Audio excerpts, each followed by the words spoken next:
Welcome to Simpler Bible, a daily journey to biblical understanding. For episode 202, Colin and I were just talking about how to pronounce this name. Colin said that there's too many K's in it, and I agree. So I've always been taught Habakkuk, but I was telling Colin that in college I heard somebody call this book Habakkuk, and I was like, that kind of sounds fun. So every now and then I say it that way too. And it's possible that both of those are completely wrong. So anyway, today we're in what I have traditionally called Habakkuk, and this is called The Lord is in His Holy Temple. Pick up with me in verse 1. The oracle that Habakkuk the prophet saw. O Lord, how long shall I cry for help, and you will not hear, or cry violence, and you will not save? Why do you make me see iniquity, and why do you idly look at wrong? Why are you looking at the wrong that the people are doing, God, and not doing anything about it? Destruction and violence are before me, strife and contention arise. So the law is paralyzed, justice never goes forth, for the wicked surround the righteous, and so justice goes forth perverted. Look among the nations and see, wonder and be astounded, for I am doing a work in your days that you would not believe if told. All right, a couple of things. So Habakkuk's complaining, and he's like, God, where are you? Why aren't you doing anything? And God answers, look and see, I am doing a work in your days you wouldn't believe if told. And it makes me think back to being in college. Again, context is so important. And I was part of a group of people that we were going to put on a citywide, we were going to have this really well-known, I'm not trying to throw anybody under the bus, so I won't mention the name. We were trying to have this really well-known speaker come in to Lubbock, Texas, and we were organizing this event for thousands of people. And somebody said, hey, our theme for this event, we were planning a year ahead. They said, our theme for this event should be Habakkuk 1:5. Look, see, I'm doing a work in your days that you wouldn't believe if told. And they're like, God's going to do a great work here in Lubbock, Texas. The problem is, and I raised my hand, I was like 20, and I raised my hand, and all the other men there were my age now, close to 50. And I said, that's not what Habakkuk's talking about. God's not about to do a good thing. God's about to kill everybody. And they said, well, that's not how we mean it. And I'm like, it's how Habakkuk meant it. And they're like, yeah, but we don't want to use it that way. Please, please, please use the Bible the way it's meant to be used, okay? The only way we can arrive at correct application is if we start with correct context. If we ignore the correct context, we will arrive at wrong application. So Habakkuk is like, God, what are you doing? Why aren't you rescuing your people? And God says, I'm about to do a work you wouldn't believe even if told. And he says, for behold, verse 6, I am raising up the Chaldeans. Remember, the Chaldeans are the Babylonians, okay? I am raising up the Chaldeans, that bitter and hasty nation who march through the breadth of the earth to seize dwellings not their own. They are dreaded and fearsome. Their justice and dignity go forth from themselves. Their horses are swifter than leopards, more fierce than evening wolves. Their horsemen press proudly on. Their horsemen come from afar. They fly like eagles, swift to devour. They come for violence, all their faces forward. They gather up their captives like sand. At kings they scoff, and at rulers they laugh. They laugh at every fortress, for they pile up the earth and they take it. And they sweep on like the wind, and they go on, guilty men whose own might is their God. Whose own might is their God. He says, that's what I'm about to do. I'm about to bring these guys to wreck shop, and they're going to come against Jerusalem. Here's Habakkuk's answer to that. Are you not from everlasting, O Lord, my God, my Holy One? We shall not die, O Lord. You have ordained them as judgment. You have ordained the Chaldeans as judgment against your sinful people.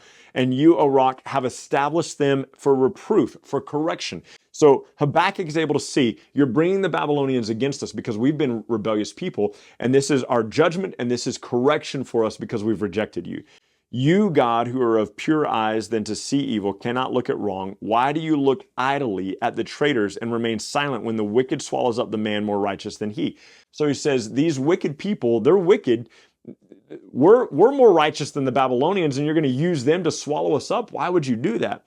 You make mankind like the fish of the sea, like the crawling things that have no ruler. He brings all of them. He here is the king of Babylon, Nebuchadnezzar, all right? This is King Nebi. He brings all of them up, all the nations up with the hook. He drags them all the nations, all the people out with his net. He gathers them in his dragnet, and he rejoices and is glad. He is just wrecking nations everywhere he goes, like pulling fish out of the sea. Therefore, he sacrifices to his net. He makes offerings to his dragnet, for by them he lives in luxury and his food is rich. So he's paying honor to himself for being a great king. Remember a few days ago, we saw that in the book of Daniel, that Nebuchadnezzar thought really highly of himself. Is he then, he here is King Nebuchadnezzar, is he then to keep on emptying his net and mercilessly killing nations forever? So he's talking about the pride of King Nebuchadnezzar. It reminds us a little bit of the pride of the king of Assyria in Isaiah 10 and how God humbled him. But we know, of course, that King Nebuchadnezzar ultimately gets humbled. Habakkuk chapter 2. I will take my stand, this is the prophet, I will take my stand at the watchpost and to station myself on the tower, and I will look out to see what God will say to me and what I will answer concerning my complaint. And the Lord answered me, write this vision and make it plain on the tablets so that he may run who reads it. So he says, write the vision, make it clear so that the person that you send, the runner, can take this message and disperse it amongst all the people. He can run with the message and be clear about it. And the Lord said this, he goes, for still the vision awaits for an appointed time. So I'm going to give you a vision. I'm going to tell you what's going to happen, but it's for an appointed time. It is at the end. It will not lie. The vision that I'm telling you, he says, Habakkuk, is true. Even if it seems slow, even if it seems like it's a long time in coming, wait for it will surely come and it will not delay. Behold, his soul is puffed up. The king of Babylon's soul is puffed up. It is not upright within him, but the righteous will live by his faith. One of the most famous lines in the whole Bible, the righteous will live by faith. We see it in Galatians 3 as it relates to faith, as it relates to salvation, rather, that we are not righteous through our works, but the righteous live by faith. It's quoted for us in Romans 1:17 and Hebrews 10:38. This idea that the righteous person lives by faith. And it comes from, the New Testament references to this, twice by Paul, once by the author of Hebrews, is referencing this place where this judgment is coming, this reproof is coming against Jerusalem, but there are still people, like we saw a couple of days ago, Micah, who have the Spirit of the Lord in him. There are still people who are weeping over the sin of the people of Israel. There are still people who, and remember, this is before the Babylonian captivity, this is before Ezekiel, before Daniel, before Jeremiah, and he's like, look, this is going to happen, and he's going, this is probably in the same times as Jeremiah. I'm going to bring the Babylonian people against you, and here's what's going to happen. And it's going to be bad. And he goes, but here's the vision. Wait for it. It will come. The righteous person will live by their faith. Those who put their faith in God, the righteous will put their faith in God. They'll believe that God is going to bring about deliverance. Okay. Moreover, wine is a traitor, an arrogant man who is never at rest. His greed, so that king, his greed is as white as Sheol. Like death, he never has enough. He gathers for himself all the nations and collects as his own all peoples. Shall not all these take up their taunt against him with scoffing and riddles and say to him, woe to him who heaps up what is not his own. Woe to you, Nebuchadnezzar, for heaping up the nations and the people. They're not yours. How long will you do this? And he loads himself down with pledges. Will not your debtors suddenly arise and those awake who make you tremble? And then you will be spoiled for them. So Nebuchadnezzar, one day you will be spoiled for the other people. Because you have plundered many nations, all the remnant of the people will plunder you. Nebuchadnezzar, because you plundered all these nations, one day all the nations will come and plunder you. For the blood of man and the violence to the earth, to cities and all who dwell in them. Woe to him who gets evil gain for his house, to set his nest on high and be safe from the reach of harm. You have devised shame for your house by cutting off many peoples. You have forfeited your life. For the stones, speaking again of Babylon, for the stones will cry out from the wall, and the beam from the woodwork will respond. Woe to him who builds a town with bloodshed and founds a city on iniquity. Behold, it is not from the Lord of hosts that peoples labor merely for fire, and nations weary themselves for nothing. For the earth will be filled with the knowledge of the glory of the Lord, as far as the waters cover the sea. Woe to him who makes his neighbors drink. You pour out your wrath and make them drunk in order to gaze at their nakedness. So this woe to him, the him here, still the king of Babylon. Don't lose sight of that. You will have your fill of shame. You, king of Babylon, will have your fill of shame instead of glory. Drink yourself and show your uncircumcision. All right. So show that you don't have a covenant with God. Show the uncircumcision of your heart. Show that you're not in connection with the Lord. He goes, your shame's going to be revealed. And he goes, the cup of the Lord's right hand will come around to you, and utter shame will come upon your glory. The violence done to Lebanon will overwhelm you, as will the destruction of the beasts that terrified them, for the blood of man and violence to the earth, to cities and all who dwell in them. What profit is an idol when its maker has shaped it, a metal image, a teacher of lies, for its maker trusts in his own creation when he makes speechless idols. Woe to him who says to the wooden thing, awake, and says to silent stone, arise. Can this teach anyone? Behold, it is overlaid with gold and silver, and there's no breath in it at all. Again, for like the 20th time, that should make you think of Psalm 115, 4 through 8, Psalm 135, 15 through 18, the idols who have eyes that do not see, ears that do not hear, mouths that do not speak, hands that do not serve, feet that do not walk, and all who serve them become like them, become powerless. But in contrast to that, but the Lord is in his holy temple. Let all the earth be silent before him. That makes me think of Ecclesiastes 5:2, that the Lord God is in heaven. So let your words be few, because we're people of earth. Now, let me pause here to say this. I guess I'm not pausing at all. We're just going to say it. So in the first chapter, Habakkuk is like, God, what is going on? What are you going to do with all these wicked people who are coming against us? And he goes, I'm about to make it worse. They're going to come and they're going to gather everybody up. And or Habakkuk goes, yeah, they gather everybody up like fish in the net. They're boasting about it. And he goes, but here's the thing. He says, Habakkuk, here's what I want you to know. The righteous will live by their faith. Here's my message to you. Even though it seems slow in coming, even though it seems like it's far away, he goes, what I want you to do is I want you to put all of your trust and all of your confidence in the Lord. Put all your trust, all your confidence in the Lord, even though it appears slow in coming. And he says this, he says, I am going to bring the king of Babylon, I'm going to bring Babylon to nothing. I'm going to destroy them. And the remnants of all the people who they've plundered will plunder Babylon, and Babylon will be brought to nothing, and all of their pride will be brought low, and all of their pride will be abased. And those who depended upon the idols will be brought to nothing, but those who depended upon me will have life. Now, application. Correct context first, and then application. So, in this context, the righteous will live by faith isn't saying that they're going to avoid King Nebuchadnezzar. It isn't saying that their life isn't going to be hard or challenging. It isn't saying that they're not going to be taken into captivity. It is saying that God has a purpose in it, and at the end, he will get his victory over the wicked, and his glory will be revealed to the ends of the earth, just like the waters cover the sea. So if we wanted to fold this forward and try to draw an application for us today, if the world looks like it's in chaos, if the world looks like it's getting worse and worse, and the enemies of God are rising higher and higher, and the people of God are being pushed lower and lower, what do? We live by faith.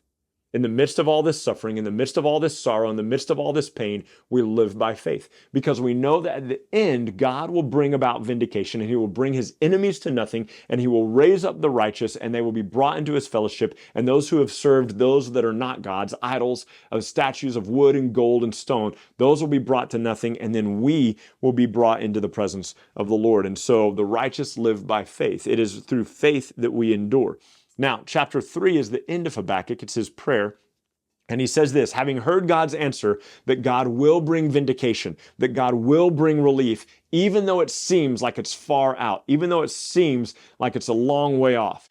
And he says this is the prayer of Habakkuk the prophet, according to Shigionoth. O Lord, I have heard the report of you. I have heard your work. O Lord, do I fear. In the midst of the years, revive it. In the midst of the years, make it known. In your wrath, remember mercy. God came from Teman and the Holy One from Mount Paran. His splendor covered the heavens, and the earth was full of his praise. His brightness was like the light. Rays flashed from his hand, and there he veiled his power. Before him went pestilence, and plague followed behind him. He stood and measured the earth. He looked and he shook the nations.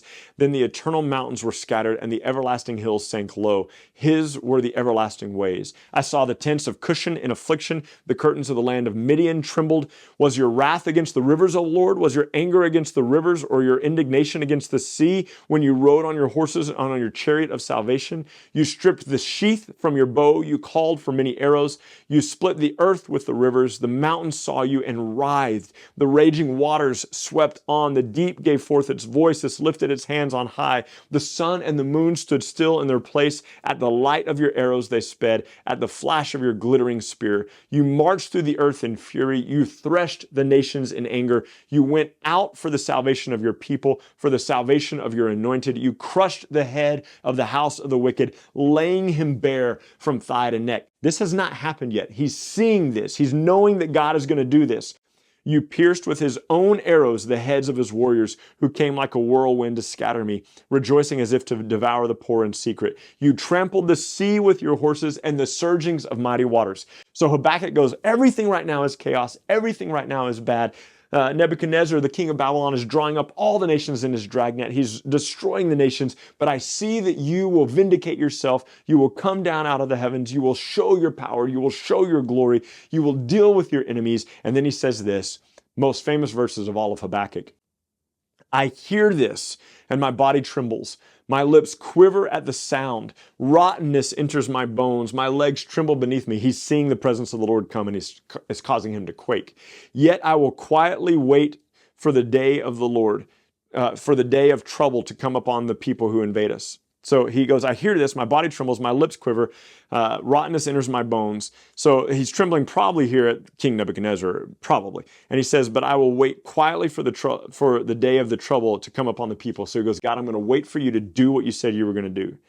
Though the fig tree should not blossom, though there's no fruit on the vine, though the produce of the olives fail, and the fields yield no food, though the flocks be cut off from the fold, and there be no herds in the stall. In other words, though everything is destitute, God, yet my rejoicing is in you, O Lord, and I take joy in the God of my salvation. God, the Lord is my strength. He makes my feet like the deer's feet. He makes me to tread upon the high places, to the choir master with the stringed instruments. So he says, God, right now, I can't see how you're going to fix this. Right now, I can't see that you're going to get victory over this. Right now, everything is bleak and we have nothing, but I trust your word, and I trust that you are going to bring about your victory, and I trust that you're going to cast the enemies down to the earth, and I trust that you're going to bring about salvation for those who have put faith in you, and I trust this, and so I rejoice in you.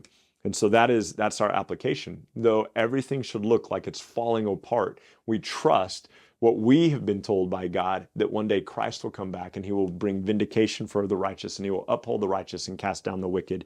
And we share a little bit of our cry with Habakkuk, where we would say, come, Lord, quickly, come and do this, and come and bring about your vindication. And so that's Habakkuk, or Habakkuk. And tomorrow we will be in Zephaniah, another short book. Read ahead, and I'll see you then. Bye. Thank you so much for journeying with us today at Simpler Bible. Together, you and I have looked at another passage of Scripture and come to know the Bible a little bit better and enjoy God more fully. This video, along with all of our videos, can be found at simplerbible.com, where you can enjoy our Through the Bible in a Year course.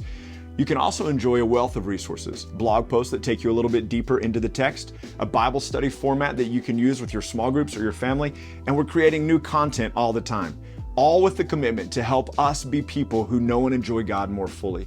Thank you so much for being part of it, and we can't wait to see you next time.